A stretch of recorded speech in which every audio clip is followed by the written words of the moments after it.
عليكم ورحمة الله وبركاته نحمده ونصلي على رسوله الكريم أما بعد قال النبي صلى الله تعالى عليه وسلم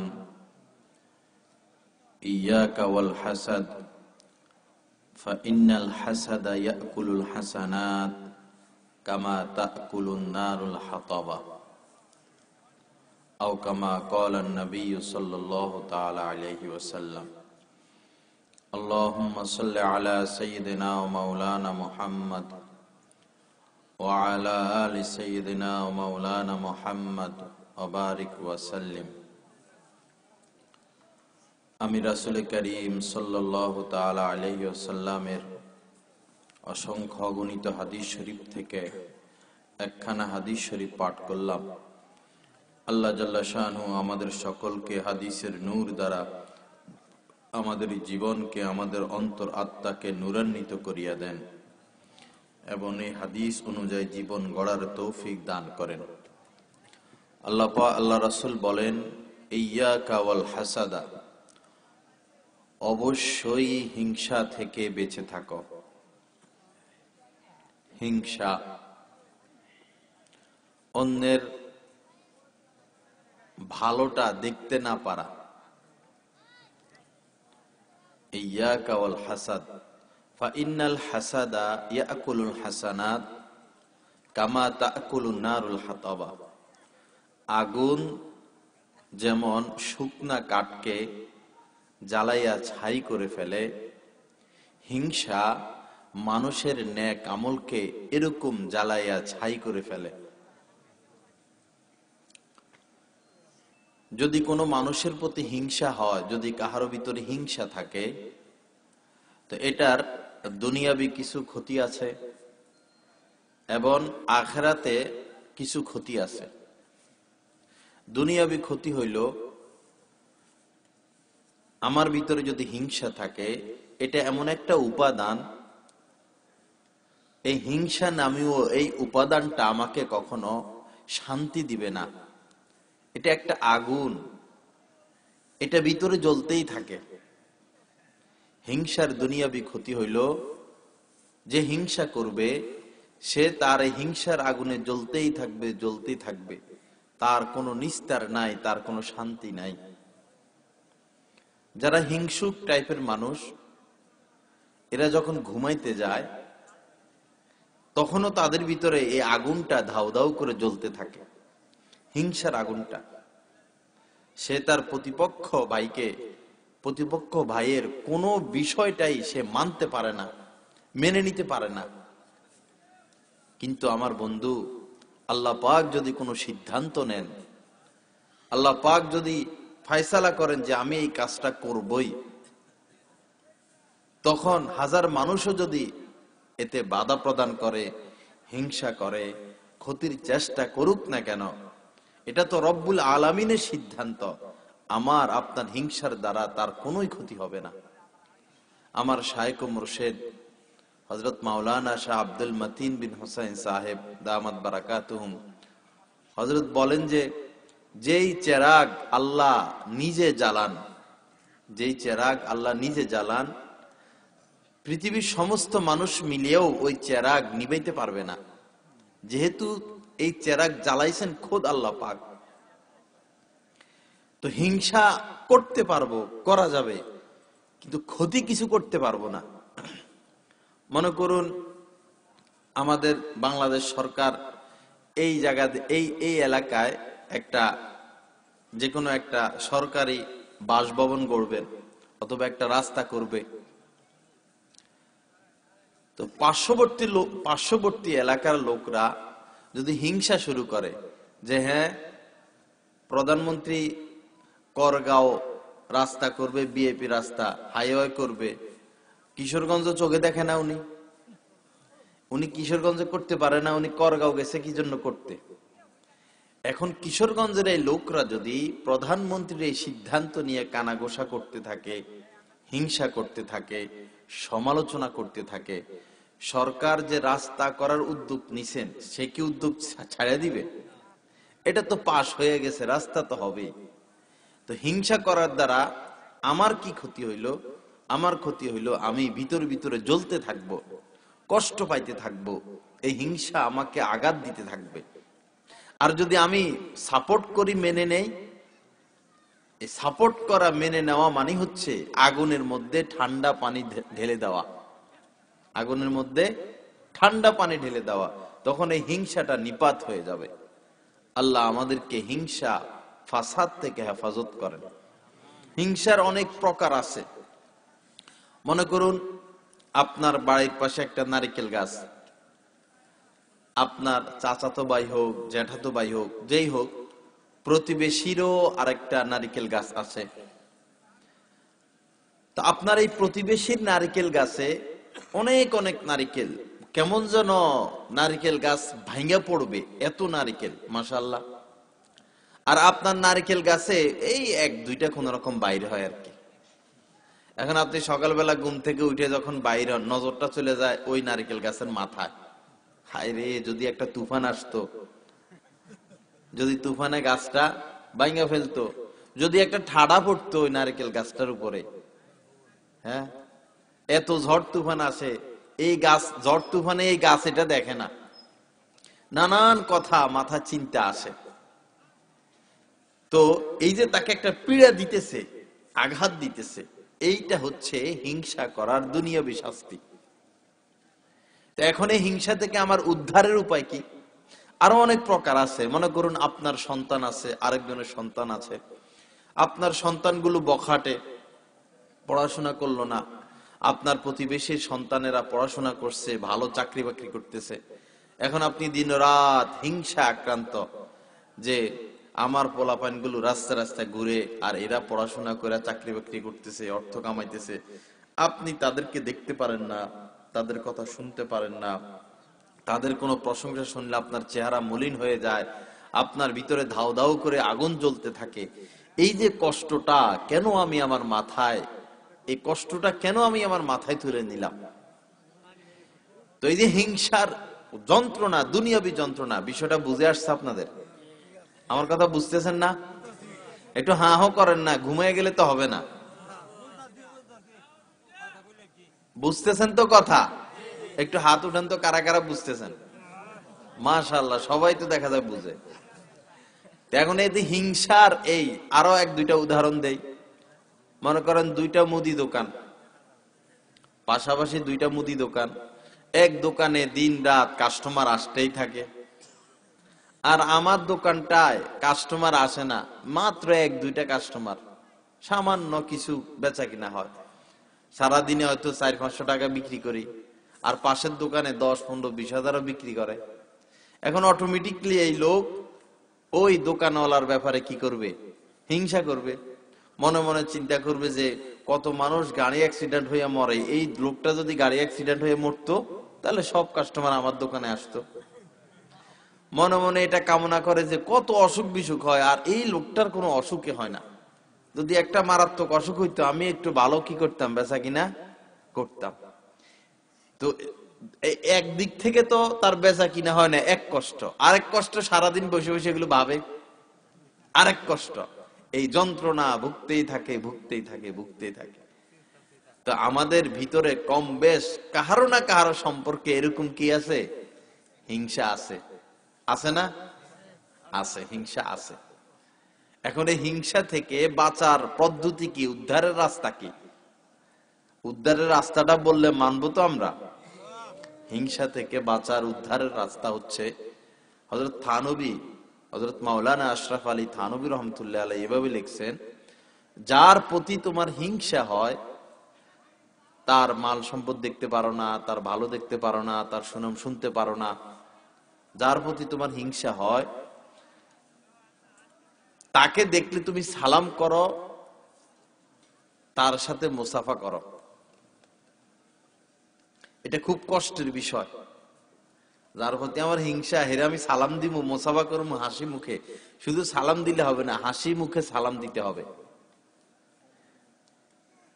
এটা হলো normal homeo dose. Antibiotic আছে।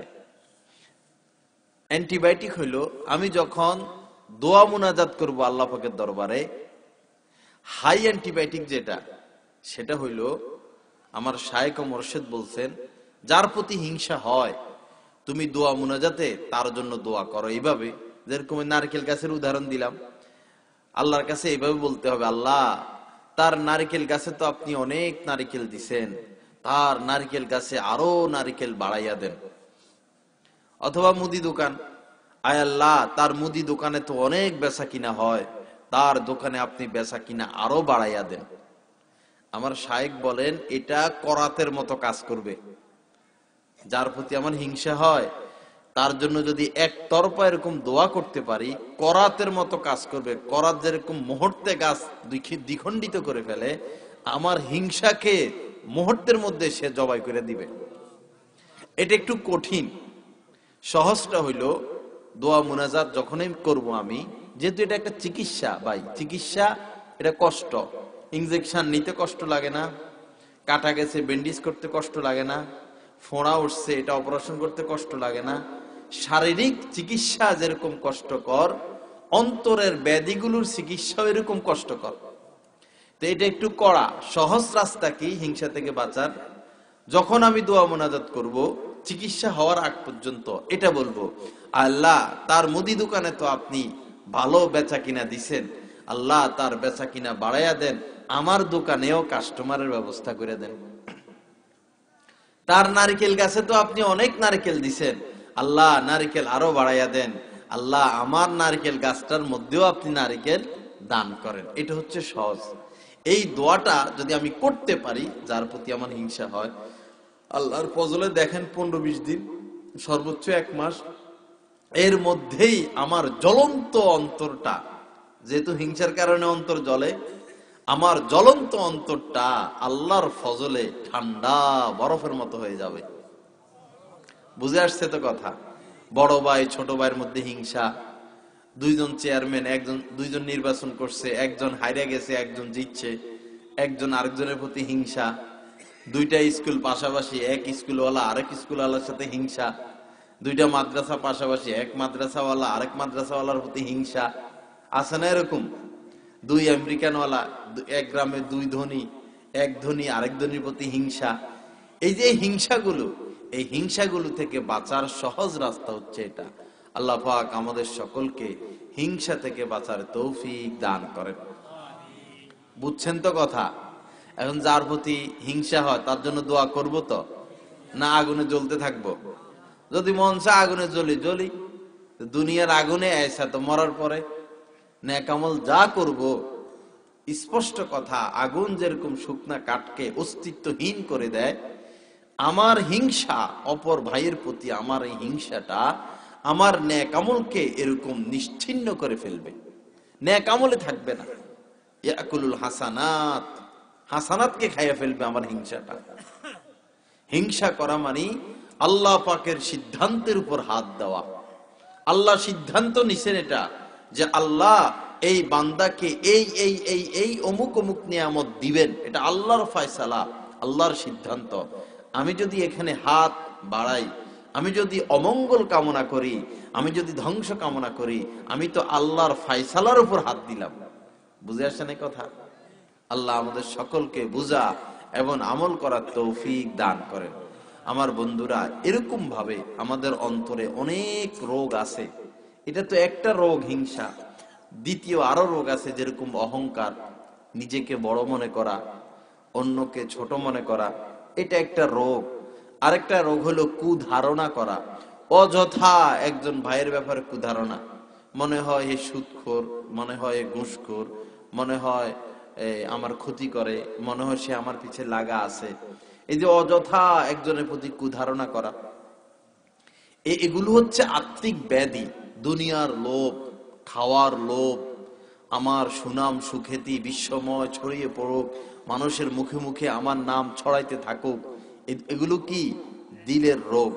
এই দিলের রোগগুলো শরীরে যেরকম রোগ হইলে মানুষ শান্তি পায় না। আমার গায়ে যদি একটা ফোঁড়া উঠে আমি শান্তি পাবো?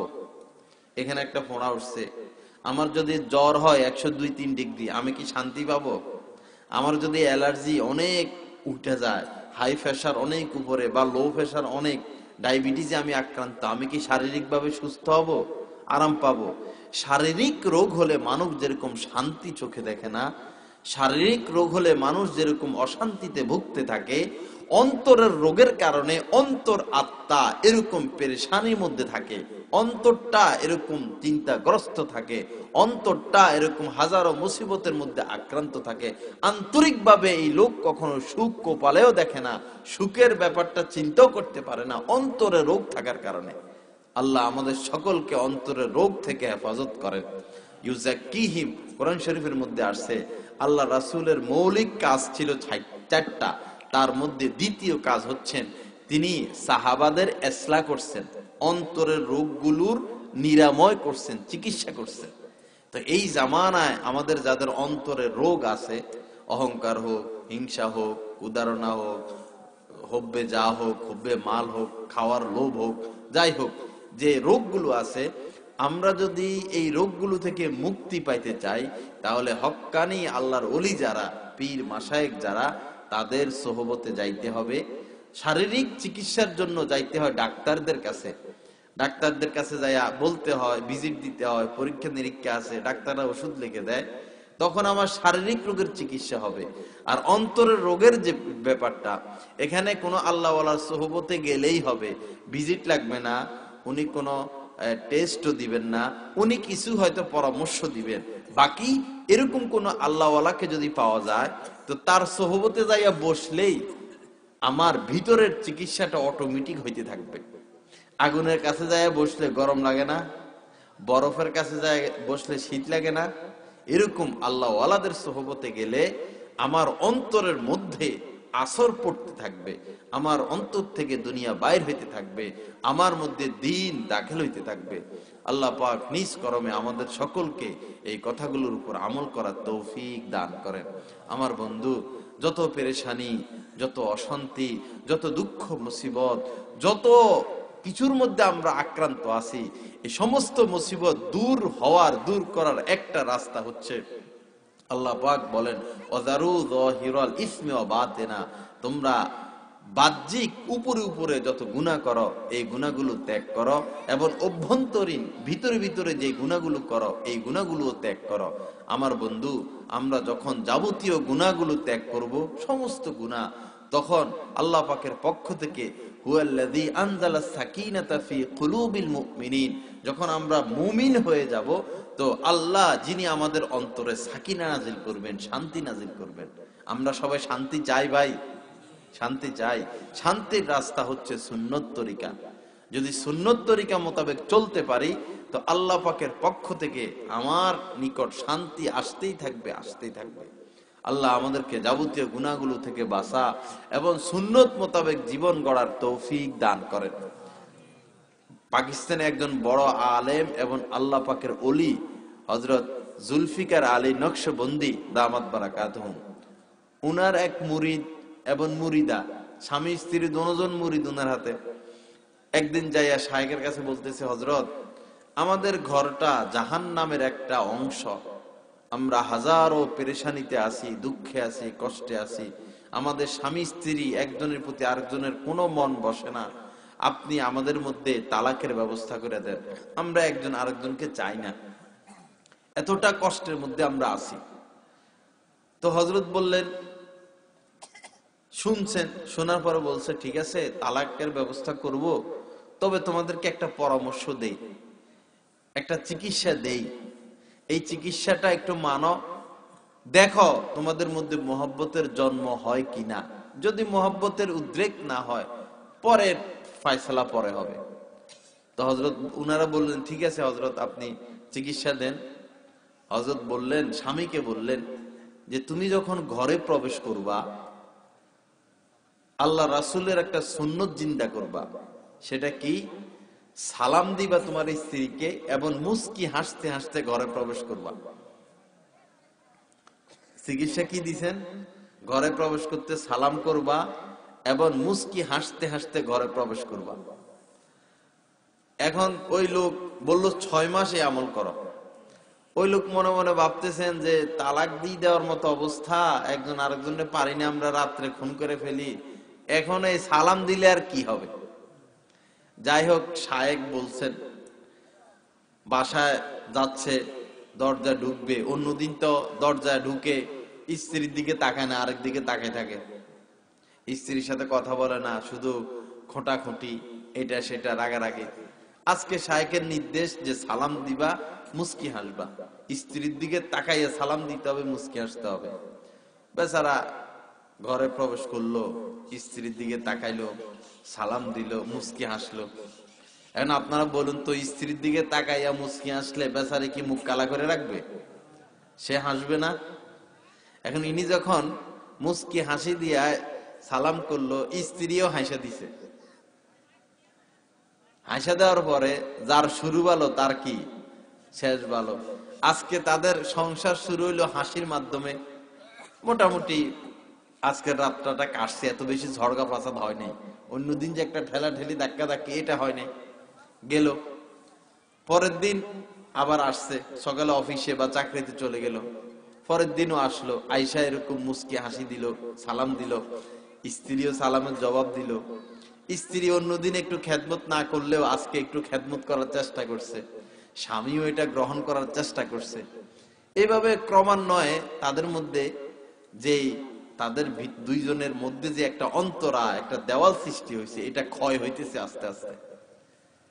7 দিনের মাথায় এখন তাদের এমন অবস্থা যে তাদের মধ্যে যত মনোমালিন্য ছিল, যত অশান্তি ছিল, ব্যথা ছিল, সব দূর হয়ে এখন একজন আরেকজনের প্রিয়তমা হয়ে গেছে, একজন আরেকজনের একনিষ্ঠ আপন হয়ে গেছে।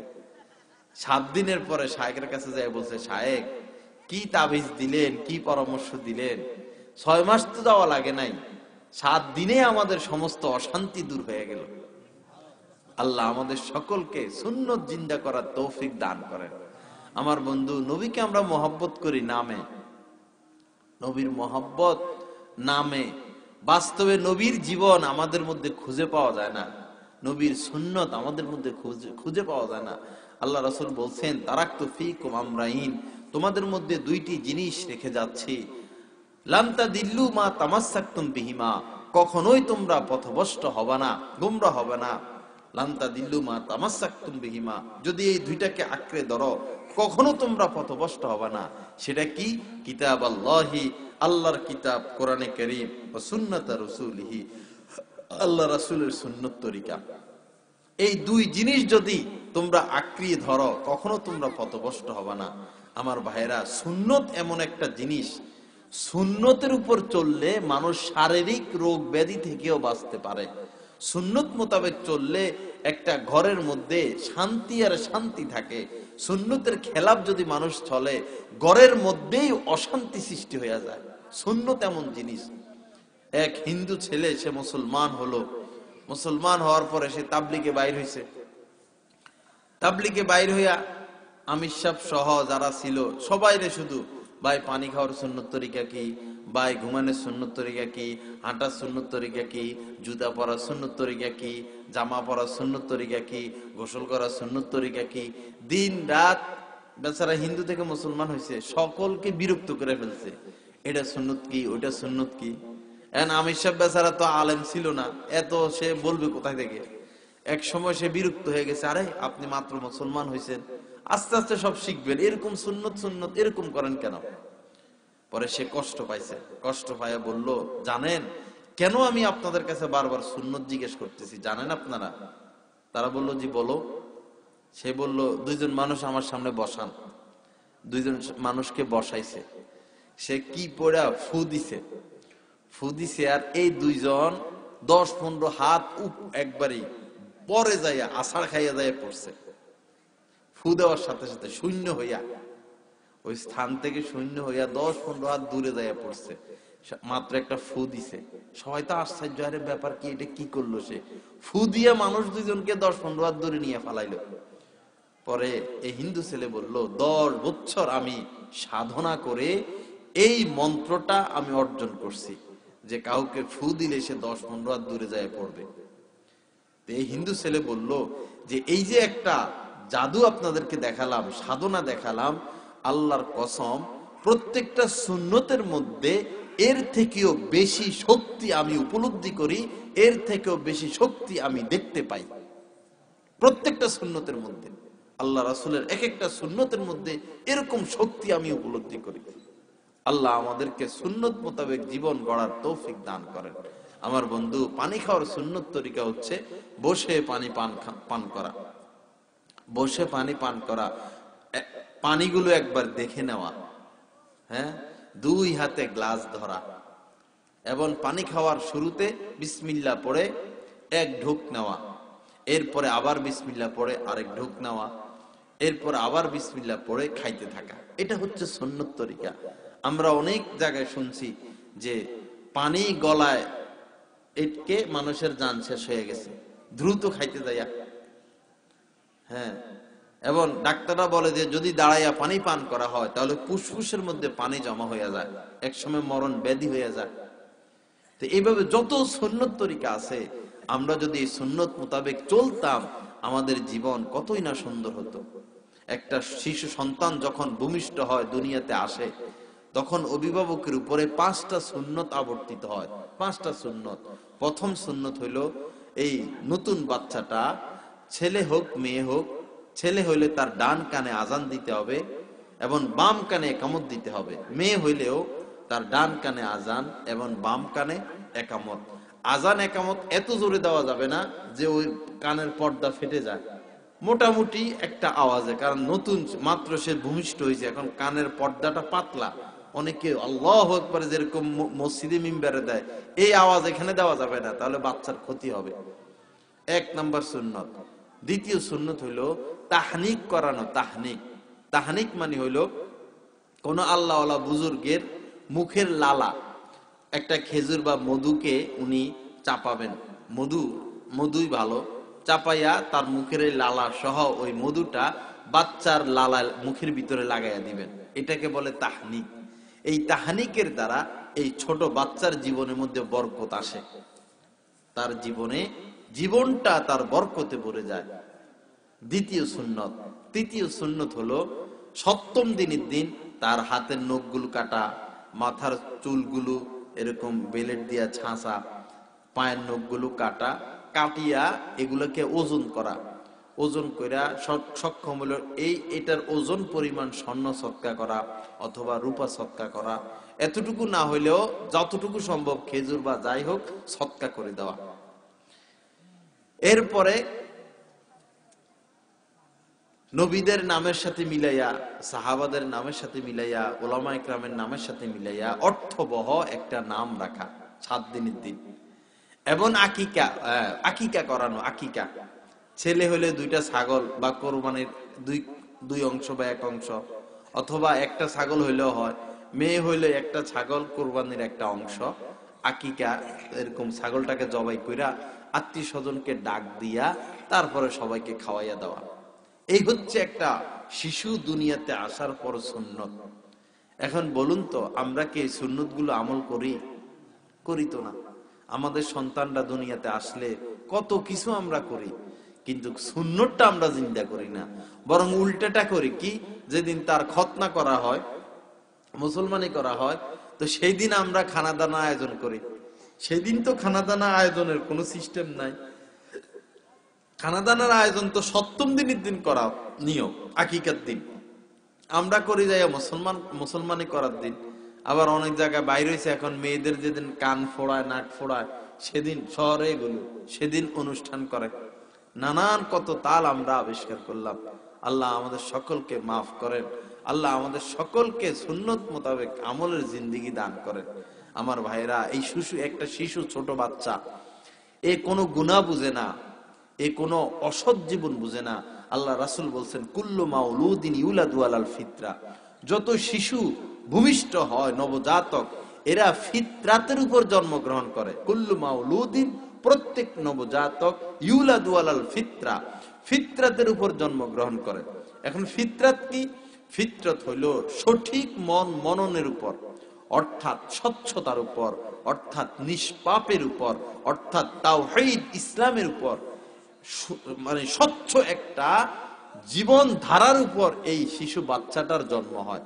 ফাআবাওয়াহু ইউহাউবিদানিহি মা বাপ যদি ইহুদি হয়, এই শিশু বাচ্চা মা বাপের দেখা দেখি ইহুদি হয়ে যায়। আও ইউনাসসিরানিহি, মা বাপ যদি নাসারা হয়, এই শিশু বাচ্চাটা নাসারা হয়ে যায়। তো হাদিস থেকে প্রমাণিত হয়, আমরা সমস্ত মানুষ চাই যে আমার সন্তানটা ভালো হোক, আমার সন্তানটা নেককার হোক, আমার সন্তানটা আমার আনুগত্য মেনে নেক, তার মাকে মেনে চলুক, হ্যাঁ, অশ্লীল কাজে না যাক, অন্যায় অবিচারে না যাক। তো কিন্তু হয়ে যায় বর্তমান সন্তানরা মা বাপকে মানে না। বর্তমান সন্তান যুবক, অধিকাংশ যুবকই সন্ত্রাস, মাস্তান, খারাপ কাজ, মোবাইল, ল্যাপটপ, ফেসবুক এগুলা নিয়ে ব্যস্ত থাকে। সন্তানের চিন্তা, মাথার মধ্যে দিন আসে না, সন্তান দিনদার হয় না। কেন? এমনকি মাদ্রাসায় পড়ায়, সেখানেও দেখা যায় অনেক সন্তানের মধ্যে দিন নাই। কেন সন্তানের মধ্যে দিন নাই? এই সন্তানের মধ্যে দিন না থাকার বড় কারণ হলো আমার ঘরের মধ্যে দিন নাই। ঘরে যদি দিন না থাকে, হাজার মাদ্রাসায় আমি পড়াবো, কাজ তো হবে না। ঘরের মধ্যে দিন থাকতে হবে। মা মাতৃভাষা মায়ের থেকে শিখে, এভাবে দিনদারি একটা সন্তান শিখবে তার মা বাবার কাছ থেকে। তো অতএব আমার ঘরের মধ্যে আমি আমার সন্তানকে এমন ভাবে লালন পালন করব যে জীবনে কখনো যেন আমার সন্তানের কানে গানের আওয়াজ না পৌঁছে। আমার সন্তানকে আমি এমন ভাবে লালন পালন করব, মনে করুন টেলিভিশন চলতেছে, হ্যাঁ, অশ্লীল ছবি চলতেছে, বিদেশি ভারতীয় চ্যানেল চালায় রাখলাম। এখন একটা ছোট বাচ্চা, সে তো নারী সম্পর্কে কিছু বুঝে না, সে তো নাবালক। নারীদের হাত ধরা, নারীদের সাথে বিভিন্ন স্বামী স্ত্রী বিভিন্ন বিষয় ছোট বাচ্চা তো বুঝে না। কিন্তু টেলিভিশনে যদি সেগুলো দেখতে থাকে, নানান চিত্র, অশ্লীল চিত্র দেখতে থাকে, তখন এই শিশু বাচ্চার ব্রেনের উপর এটার চাপ পড়ে। সে ভাবতে থাকে যে কেন একটা ছেলে এসে একটা মেয়েকে এভাবে জড়াইয়া ধরে, কেন হাত ধরে, কেন নাচানাচি করে, কি এটা? সে দিন রাত এগুলা নিয়ে চিন্তা ভাবনা করতে থাকে। যখন তার বয়স 5 হয়, 7 হয়, 8 হয়, 10 হয়, 12 হয়, তো সেই ছোটকাল থেকে এগুলো দেখে আসতেছে, তখন তার ভিতরে উত্তেজনা সৃষ্টি হয়, সে আরো জ্ঞান বুদ্ধি বাড়তে থাকে। তখন সে এগুলো না করে আর থাকতে পারে না, সে এগুলোর মধ্যে নিজেই ব্যস্ত হয়ে যায়। তো এই যে আমার মেয়েটা নষ্ট হইলো, আমার ছেলেটা নষ্ট হইলো, এটার উল্লেখযোগ্য কারণ হচ্ছে যে ঘরের পরিবেশ খারাপ। ঘর থেকে যে শিক্ষা পায় একটা শিশু, সেই শিক্ষা নিয়েই জীবন যাপন করে।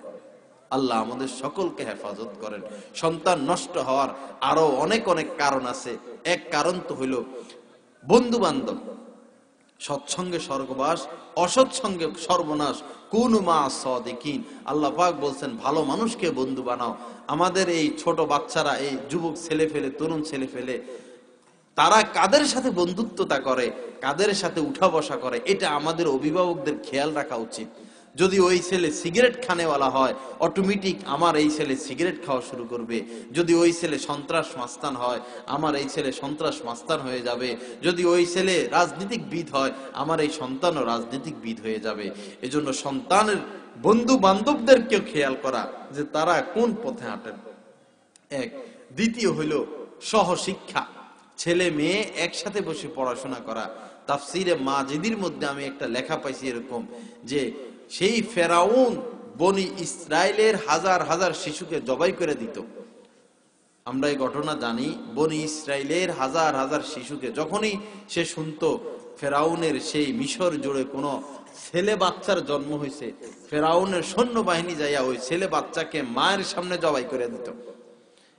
তো ফেরাউন বনি ইসরায়েলের হাজার হাজার শিশু সন্তানকে জবাই কইরা এত ক্ষতি করতে পারে নাই, এত ক্ষতি হয় নাই। এই মুসলিম সমাজে কলেজ প্রতিষ্ঠিত হইয়া, স্কুল কলেজ প্রতিষ্ঠিত হইয়া যতটা ক্ষতি হয়েছে, স্কুল কলেজ ক্ষতি না, স্কুল কলেজের পড়াশোনা নিষেধ না, নিষেধ হচ্ছে সহশিক্ষা। ভুল বুঝবেন না, ডিগ্রি পাস করা অন্যায় না, মেট্রিক পাস করা অন্যায় না, ইঞ্জিনিয়ার হওয়া অন্যায় না, ডাক্তার হওয়া অন্যায় না। বরং আমার শায়েখ বলছেন, গত পরশুদিন বয়ানে শুনছি, ডাক্তারি বিদ্যা অর্জন করা এটা ফরজে কিফায়া, ইঞ্জিনিয়ারিং বিদ্যা অর্জন করা ফরজে কিফায়া, রান্না বান্না শিখা এটা ফরজে কিফায়া, পাইলট হওয়া এটা ফরজে কিফায়া, ড্রাইভার হওয়া ফরজে কিফায়া। এরা যদি না হয় তাহলে তো সমাজ চলবে না। দুনিয়া চলতে হইলে, চালাইতে হইলে যে যে শিক্ষা করা দরকার, এগুলো ফরজে কিফায়া। তো কলেজ আর স্কুলের দ্বারা যে ক্ষতি হইল, অর্থাৎ ফেরাউন হাজার হাজার শিশুকে জবাই কইরা যেই পরিমাণ ক্ষতি না করলো, কলেজ ভার্সিটি এই মুসলিম রাষ্ট্রে প্রতিষ্ঠিত হইয়া এর থেকে বেশি ক্ষতি হয়ে গেল।